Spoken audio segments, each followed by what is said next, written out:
Hi guys, welcome. This is your Sameer Kohli sir with the lecture number 2 of the topic called straight lines. जहां तक मुझे याद है मैंने आपको स्ट्रेट लाइन में जो चीज कराई थी उसको बोला था स्लोप. स्लोप का सिंबल बोला था एम. स्लोप का मतलब क्या होता है बेटा? चढ़ाई या उतराई. और स्लोप की जो रेशो दी गई थी वो दी गई थी परपेंडिकुलर अपॉन बेस. हर लाइन जैसे हमारा surname Sameer Kohli surname important होता है वैसे ही ये एक्स एक्सिस है, ये एक्स डैश और ये वाई डैश, ये वाई, ये एक लाइन आई ऐसे एल, ये एक लाइन आई, ये एक्स एक्सिस के साथ जो एंटी क्लॉकवाइज एंगल बनाती है थीटा. ये एंगल तो बहुत सारे बना रही है. ये थीटा वन, ये थीटा टू, ये थीटा थ्री, ये थीटा फोर, और आगे आ जाओ, ये थीटा फाइव, ये थीटा सिक्स, ये थीटा सेवन और ये थीटा एट. इतने सारे एंगल्स बना रही है. बट हमारे लिए जो इंपॉर्टेंट एंगल है वो सबसे पहले, जैसे बोलते हैं ना लेडीज फर्स्ट, सबसे पहले एक्स एक्सिस को लो और एंटी क्लॉकवाइज घूमो, उल्टी घड़ी चलाओ. उस एंगल से जो टैन थीटा आता है उसको लाइन की स्लोप बोलते हैं. कई लोग आपको कंफ्यूज करेंगे मगर स्लोप में जो टैन थीटा होता है वो वो एंगल होता है जो वो एक्स एक्सिस के साथ एंटी क्लॉकवाइज बनाता है. तो अब अगर मैं आपसे बोलूं एम, तो सबसे पहले आप एम की जगह लिखोगे स्लोप. अगर मैं बोलूं एम तो आप लिखोगे y2 minus Y one upon x2 minus x1. मैं बोलूं एम तो आप बोलोगे टैन थीटा. ध्यान से, स्लोप का मतलब या तो स्लोप कई बार गिवन होती है, ये होती है slope of a line passing through two given points. Passing through two given points. और ये होती है making an angle theta with positive direction of X axis. आप जितना मर्जी तेज बन जाओ मगर ये बात याद रख लेना, जब तक बेसिक्स क्लियर नहीं होंगे तब तक गड़बड़ होगी. जैसे चाय बनाने के लिए 5 चीजों की जरूरत होती है. इक्वेशन ऑफ लाइन के लिए या तो एम दे दो, या ये वाला एम दे दो, या ये वाला एम दे दो. एक तो हमें स्लोप की जरूरत होती है और एक पासिंग थ्रू वाले पॉइंट की. अपना माइंड सेट ठीक कर लो कि दिमाग क्या कह रहा है.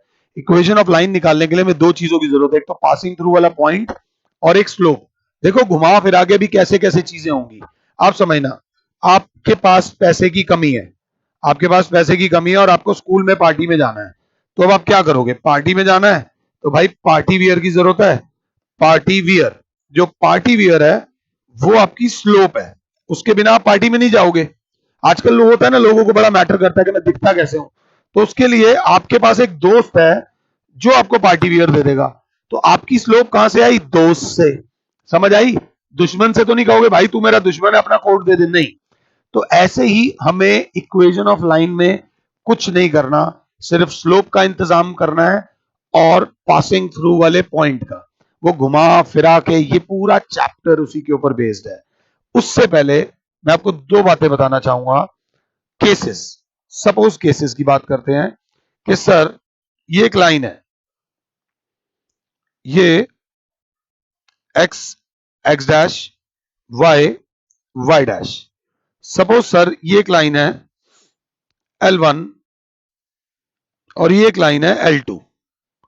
केस क्या कह रहा है? If two lines are parallel to each other तो क्या होगा? तो सबसे पहले माता रानी का नाम लिया जाएगा. एक्स एक्सिस के साथ ये जो एंगल बनाएगी इसको नाम दिया जाएगा थीटा वन. ये एक्स एक्सिस के साथ जो एंगल बनाएगी इसको नाम दिया जाएगा थीटा टू. फिर लिखा जाएगा since L1 is parallel to L2, ये चीज क्या है given, this implies theta one is equals to होगा थीटा टू. काय को? कॉरस्पॉन्डिंग एंगल्स, अगर क्लास 7 है तो दिस इंप्लाइज अगर थीटा 1 बराबर है थीटा 2 के तो tan थीटा 1 बराबर होगा tan थीटा 2 के। tan थीटा 1 अगर tan थीटा 2 के बराबर होगा, इसका मतलब क्या है? ये लाइन बहुत इंपॉर्टेंट है बच्चे। tan थीटा 1 थीटा 2 के बराबर होगा, दिस इंप्लाइज इसकी स्लोप m1 बराबर हो जाएगी m2। मतलब क्या? अगर दो लाइंस आपस में पैरेलल हैं, if two lines are parallel to each other then their slopes are equal. दिल से पढ़ा रहा हूं, इसको अपने हाथों पे लिखो, इसको अपने हाथों पे लिख के मुझे फोटो भेजो कि सर देखो हमने हाथों पे लिखा है। अगर दो लाइंस आपस में पैरेलल हैं तो उनकी स्लोप्स इक्वल होंगी, उनकी स्लोप्स इक्वल होंगी। ये बात याद रख लेना बेटा। अब आगे चलते हैं, थोड़ा सा आगे। कहीं पे एक लाइन है जिसकी स्लोप m3 दे रखी है, तो मेरी क्लास बोलेगी सर दुनिया में जितनी भी लाइंस इसके पैरेलल होंगी उनकी भी स्लोप 3 दे रखी होगी। ये बात याद रख लेना। अब आते हैं, थोड़ा सा ध्यान देने की जरूरत है केस 2 पे। खाली बैठे हुए हैं ऐसे ही, पहले फिगर बनाएंगे, केस बाद में मेंशन करेंगे, देख लेंगे होगा होगा, नहीं होगा नहीं होगा, छोड़ देंगे, क्या फर्क पड़ता है। बट जान जरूर लगाएंगे। कुछ नहीं मैटर करता आप कहां पहुंचे, मैटर ये करता है आपकी जर्नी कैसी थी। मजा पहुंच कर नहीं आता, मजा ट्रैवल करने में आता है। ये लाइन L1, ये लाइन L2 और ये दे रखा है L1 is perpendicular to L2। तो जो केस 2 है वो केस 2 क्या बोलता है कि if one line is perpendicular to other line. ध्यान से देखिएगा प्लीज। तो सबसे पहले L1 के लिए ये x एक्सिस के साथ एंगल बना रही है थीटा 1, L2 जो x एक्सिस के साथ एंगल बना रही है थीटा 2। और थीटा 1 और थीटा 2 इस बार बराबर नहीं है, बस ये दे रखा है L1 is perpendicular to L2। तो सबसे पहले बच्चा बोलेगा स्लोप ऑफ L1 जो बराबर होगी m1। तो m1 बराबर हो जाएगी x एक्सिस के साथ जो एंटी क्लॉकवाइज एंगल बन रहा है, तो बराबर हो जाएगी tan थीटा 1। इसको पैक करके साइड में रख दो। सिमिलरली स्लोप ऑफ L2 क्या होगी? जो होगी m2। m2 बराबर हो जाएगी x एक्सिस के साथ जो एंटी क्लॉकवाइज एंगल बन रहा है tan थीटा 2। बट यहां पर गेम खत्म नहीं होती। अब एक बच्चा, जो मैथ्स है, मैथ्स की खास बात ही स्किल्स है। मैथ्स के इतने क्वेश्चन मैं करा रहा हूं, इतने सालों से करा रहा हूं, मैथ्स में मैं भी फंस सकता हूं, ऐसे क्वेश्चन भी आ सकते हैं। तो बच्चे ने बोला सर ये 90 है तो ये 90 होगा। मैं कहा हाँ, वर्टिकली ऑपोजिट एंगल होगा। ध्यान से समझना। बच्चे ने बोला आप 9th क्लास में आओ सर, ये देखो ये एक्सटीरियर एंगल है जो इंटीरियर ऑपोजिट के सम के बराबर होता है। मतलब sir m2 is equals to tan theta 2 की जगह सर आप क्या लिख दो, थीटा 2 की जगह आप लिख दो 90 plus theta 1, because theta 2 is equal to 90 plus theta 1 exterior angle of a triangle is equal to sum of interior opposite angles, sum of interior opposite angles। तो क्लास क्या बोलेगी सर यहां पर क्वाड्रेंट्स वाला चक्कर लग गया after school to college.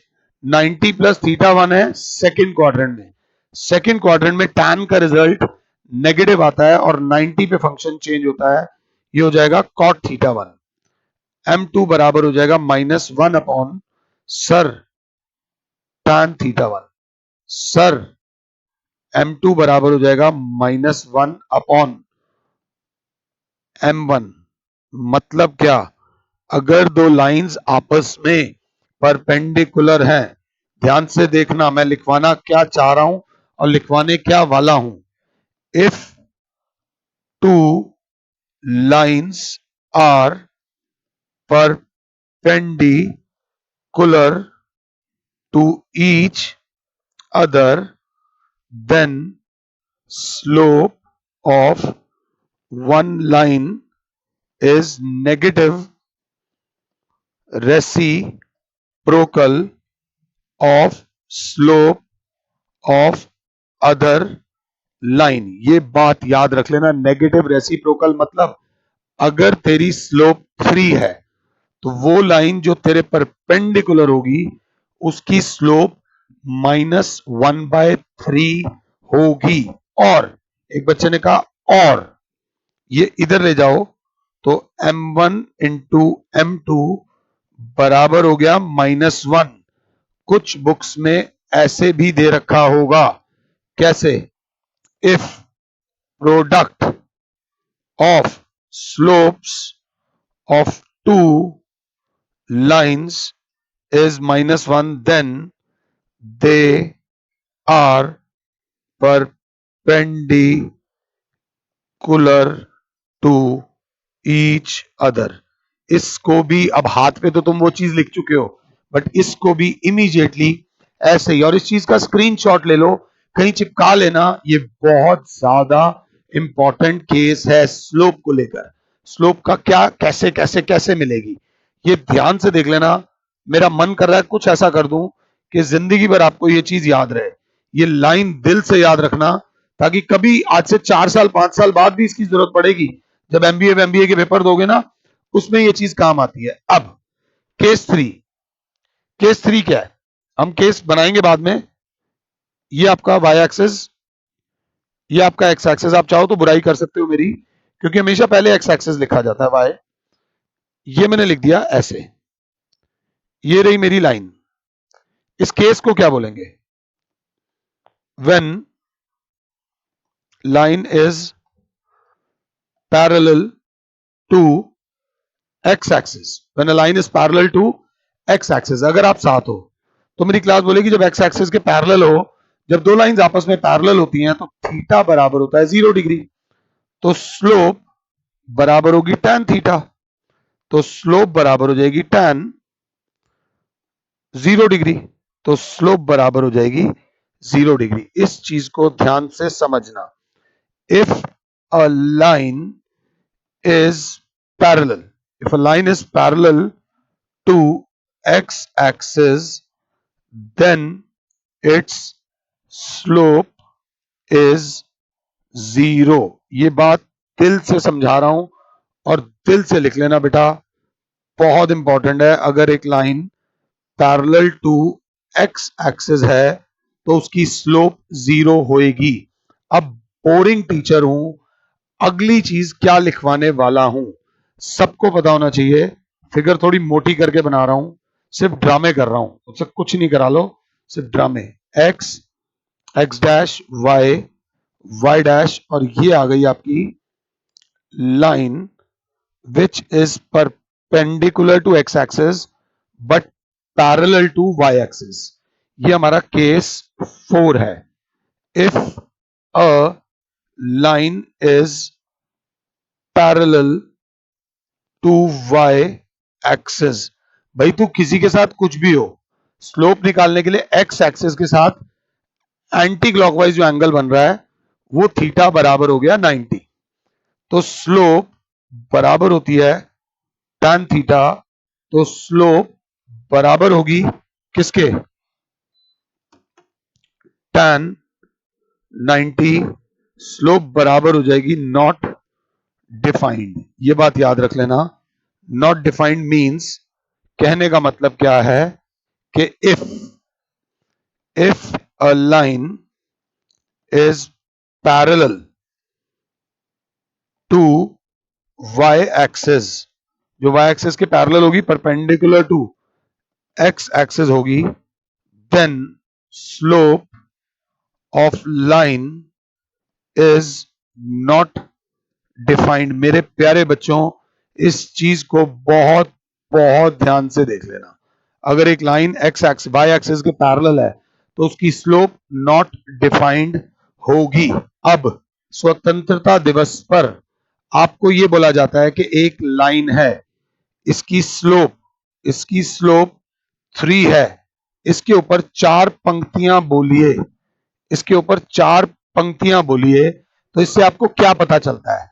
Sir जी, क्योंकि इसकी स्लोप 3 है तो जितनी भी लाइन इस लाइन के पैरेलल होंगी, जितनी भी लाइंस इस लाइन के पैरेलल होंगी उनकी स्लोप भी 3 होगी। जितनी भी लाइंस इस लाइन के परपेंडिकुलर होंगी उनकी स्लोप -1/3 होगी, नेगेटिव रेसिप्रोकल होगी। सर जी, जितनी भी लाइंस, क्योंकि इसकी स्लोप 3 है और इसकी स्लोप 0 नहीं है, तो ये लाइन एक्स एक्सिस के पैरेलल नहीं है, ये लाइन एक्स एक्सिस के पैरेलल नहीं है और इसकी स्लोप सर नॉट डिफाइंड भी नहीं है, तो ये लाइन वाई एक्सिस के पैरेलल भी नहीं है। ये वो 4 पंक्तियां हैं जो मैंने आपको बेसिक स्लोप के बारे में बता दी हैं। अब आप 10.1 पूरी कर सकते हो। आई एम सॉरी यार, लेक्चर डिले हो गया, कोई दिल से डिले नहीं करना चाहता, बट बहुत सारी चीजें होती हैं जिसमें इंसान थोड़ा फंसा हुआ होता है। I am sorry for that. और यहां पर करने के बाद अब आप एनसीईआरटी की 10.1 अपना करके रखो, पूसा क्लासेस का ऐप डाउनलोड करो, वहां पर पूरे पूरे वीडियोस आपको अवेलेबल है। फिलहाल के लिए और Sameer sir is saying you goodbye, God bless all, जय माता दी।